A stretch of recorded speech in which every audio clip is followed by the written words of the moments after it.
तो उनका पैगाम आया खान साहब का मेरे लिए, दो चीजें उसमें उन्होंने इंपॉर्टेंट मेरी जिम्मेदारी लगाई जो मुझे आप तक पहुंचानी है।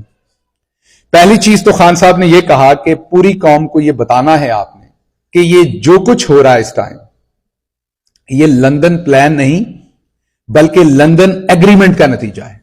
उन्होंने ये कहा है कि एग्रीमेंट, वहां पर बाकायदा कस्में खाई गई हैं, हल्फ लिए गए हैं, उसकी शायद वीडियोस भी बनी हैं, अपने रिकॉर्ड के लिए वीडियोस भी बना के रखी गई हैं। और वो बुनियादी तौर पर मकसद ये था कि हर सूरत ये नवाज शरीफ साहब को लाके लॉन्च करके और कौम के सर पे बिठाना है। तो आपको कई दफा यकीन नहीं होता जो पाकिस्तान में हो रहा होता है। पाकिस्तान तहरीक इंसाफ को प्लान क्या है, फिर मैं आपको बताऊंगा होना क्या है। प्लान यह है कि अभी पाकिस्तान तहरीक इंसाफ को हर सूरत बैलेट पेपर से उतारने की कोशिश करनी है। आज हाशिम डोगर साहब जो इस टाइम इस्तेहकाम पार्टी में हैं, उन्होंने आज टेलीविजन पे कहा है कि हमें तो फायदा नहीं है अगर तहरीक इंसाफ बैलेट पेपर पे रहती है, हमने नून लीग का वोट तो नहीं तोड़ना, हमने तो पाकिस्तान तहरीक इंसाफ का वोट तोड़ना है। हाशिम डोगर साहब से पूछे कि पाकिस्तान तहरीक इंसाफ आपकी दादी का नाम है जिसका आपने वोट तोड़ना है? आपका इससे क्या लेना देना, आपका इस पार्टी के वोट बैंक से क्या लेना देना? लेकिन असल में जो इंजीनियर्स हैं उनको पता है नून लीग के पल्ले तो कुछ रहा नहीं। सो व्हाट दे वांट कि एक पार्टी ऐसी खड़ी की जाए जिसमें पाकिस्तान तहरीक इंसाफ के लोग हों, जो पहले तहरीक इंसाफ में शामिल थे, शक्ल उनकी दी जाए, वो अपने अपने हलकों में, इलाकों में जहां लोगों के साथ उनके पर्सनल रिलेशनशिप हों, पीटीआई के वोटर सपोर्टर्स के, उनका वोट तोड़े। तो उन्होंने तो जीतना नहीं, उनके पल्ले तो ये है नहीं कि वो जीतेंगे, वो तो थोड़ा सा वोट ही तोड़ सकते हैं, ये उनका प्लान है। तो जब वो पाकिस्तान तहरीक इंसाफ का वोट तोड़ देंगे तो उससे नून लीग जीत जाएगी, फायदा नून लीग को होगा। तो बुनियादी तौर पर ये एक डिस्ट्रक्शन के तौर पे इस्तेहकाम जो है ना, ये असल में जो है वो गैर इस्तेहकामी के लिए इस्तेहकाम को उतारा गया है कि इस्तेहकाम पार्टी की वजह से वोट टूटेगा पीटीआई का और फायदा नून लीग को होगा। ये पर्पस है उस सारे ड्रामे का, सारे पर्पस का। अब इस टाइम इलेक्शन कमीशन केस सुन रहा है जिसमें इमरान खान साहब को पार्टी के चेयरमैन से भी उतारने का प्लान है, बल्ले का निशान लेने से भी, फॉरेन फंडिंग भी, तमाम चीजें एकदम खोल दी। और मकसद क्या है? मकसद एक ही है कि किसी तरीके से इस चीज को अचीव करें कि बैलेट पेपर के ऊपर इमरान खान ना हो। लेकिन अब मुसीबत क्या है? पहला दिल था कि इलेक्शन करवाएं ही ना।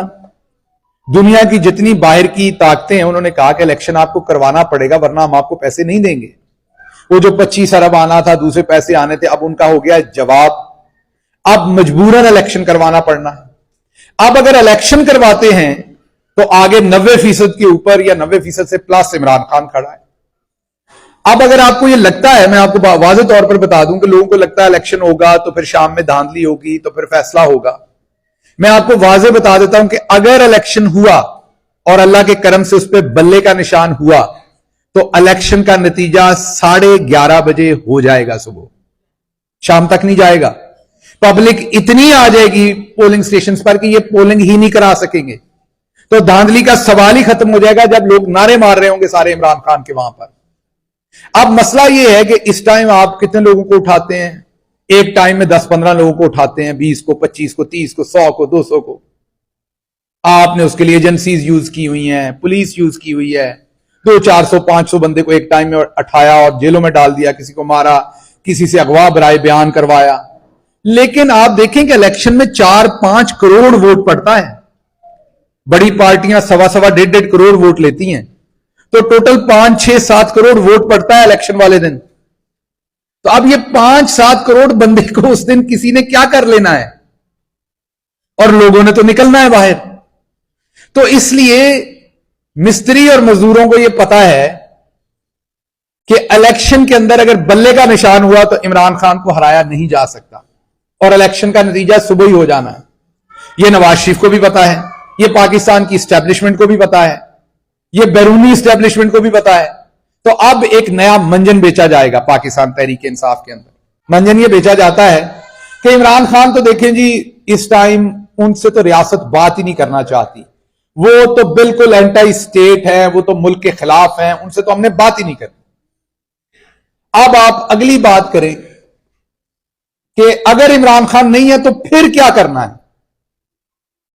अब पीटीआई के अंदर भी कुछ शरीफ लोग होंगे, पता नहीं वो कौन होंगे, मुझे अभी तक नहीं पता, लेकिन होंगे कुछ ना कुछ शायद किसी टाइम पे, जो ये कहेंगे अच्छा चलें बात करते हैं, फिर वो कौन होगा, फिर वो आके वोटर को ये बताएंगे देखें अगर खान साहब जेल में हैं या उन्हें नाअहल कर दिया तो इलेक्शन तो लड़ना चाहिए ना, तो हम इलेक्शन लड़ेंगे खान साहब के बगैर, फिर हम जीतेंगे, फिर जीत के हम खान साहब को वापस ले आएंगे। ये ट्रक की वो बत्ती है जो एस्टेब्लिशमेंट जिसके पीछे लगा के जो इस टाइम 90% पे इमरान खान खड़ा है वो चीज छीनना चाहती है।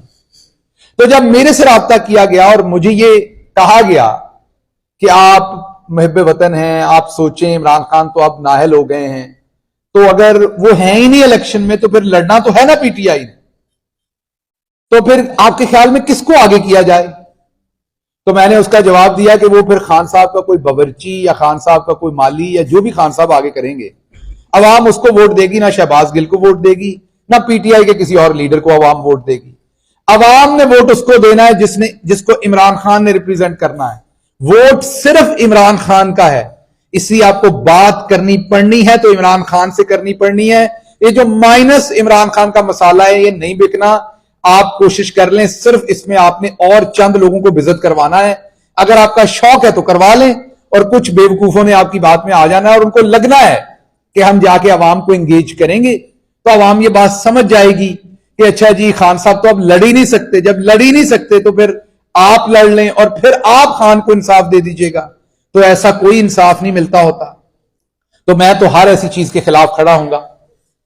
मैं सिर्फ इमरान खान के साथ खड़ा हूंगा। उसमें पार्टी के अंदर अगर कोई शख्स दूसरी तरफ जाके खड़ा होगा, मैं ये नहीं कह रहा कोई खड़ा होगा, मुझे उम्मीद है कोई भी नहीं खड़ा होगा, कोई भी नहीं बाय करेगा इस बीएस को, लेकिन अगर किसी ने बाय किया तो मेरा आपसे वादा है कि मैं इमरान खान के साथ खड़ा हूंगा और उस चीज के खिलाफ खड़ा हूंगा। पहली बात। दूसरी बात यह है कि अब एक कल परसों मैंने वीलॉग में भी आपको बताया कि अब अगला मरहला जो है वो है नैरेटिव नहीं बन रहा, आप लोग काबू नहीं आ रहे। सब कुछ करके देख लिया, 3 चीजों के ऊपर पाकिस्तान के सियासतदानों की तबाही की जाती है हमेशा। पहला, ये इनकम्पिटेंट है। वो बाजवा साहब ने पूरा टाइम कोशिश की, जितनी देर इमरान खान अंदर था, लाइक के इमरान खान जितनी देर गवर्नमेंट में था, बाजवा साहब ने पूरी कोशिश की, लेकिन उसका जवाब क्या मिला?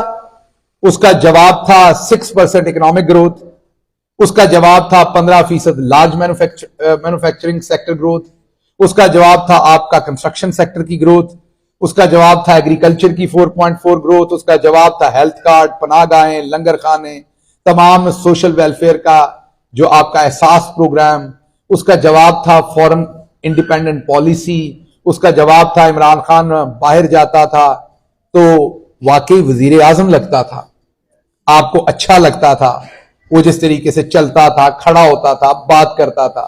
भले उसने कपड़े बहुत सादा और सस्ते पहने होते थे, लेकिन उसकी शक्ल और उसकी बातें सस्ती नहीं होती थी।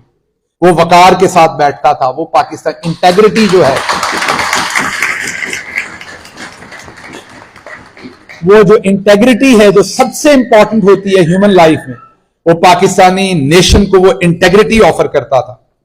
अब लोगों को उस बात की आदत हो गई हुई है। अब आपको जब एक दफा आदत हो जाए, आप मर्सिडीज चला लें, उसके बाद आप मुझे बताएं मेहरान गाड़ी चलाते हैं, आप तो कभी भी नाम नहीं लेंगे, कभी आपको बाहर से आवाज आएगी, कभी जंप लगेगा, कभी कुछ और होगा।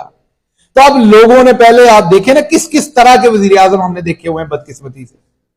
शहबाज शरीफ है, वो बेचारा ऐसे ही है जैसे सोए बंदे को थप्पड़ मार के जगा दें तो उसके बाद जो उसका हाल होता है, वो 24 घंटे ही उसी परेशानी में रहता है, पता नहीं उसको क्या परेशानी है।